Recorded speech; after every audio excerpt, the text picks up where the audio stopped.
The Honourable Stephen Joyce. The question is that the motion be agreed to. The Honourable Stephen Joyce. Mr Speaker, I would firstly just like to take a moment to extend my sympathies to the families of Private Mila and the other families involved in the incident in Afghanistan. Private Mila will be sorely missed, and I wish those injured the speediest recovery possible. Mr Speaker, today is a special day in the Australia-New Zealand relationship. Australia and New Zealand have one of the most open economic and trade relationships in any two countries. They have a population which is 5 times the size of New Zealand's, and the thing that should give pause to every member in this chamber is that the economy is 7 times the size of New Zealand's. They are the most important trading partner we have, and they are New Zealand's closest neighbour. Can I say, Mr Speaker, it was a real pleasure to hear the Australian Prime Minister speak in this House this morning.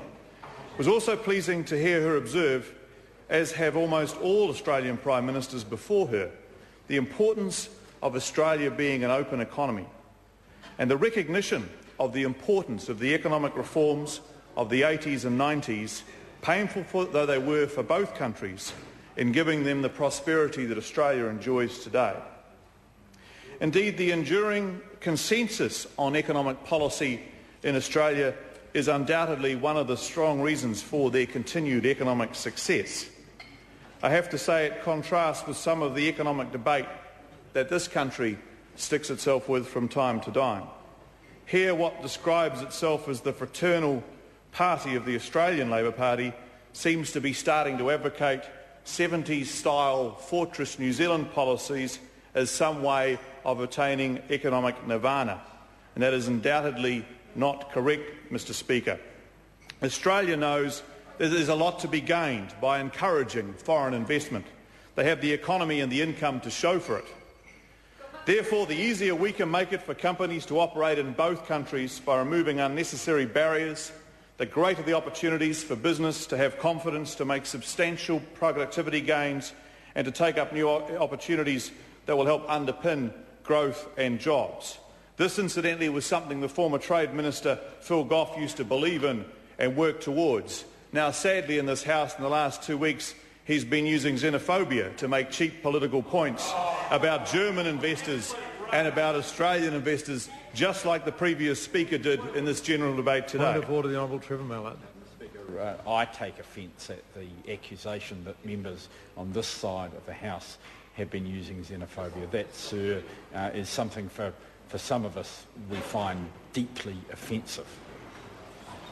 I'll hear Chris Mr Speaker, surely this is a debating point and not one that the member should take offence to. To call a member xenophobic is hardly a criminal offence in this House.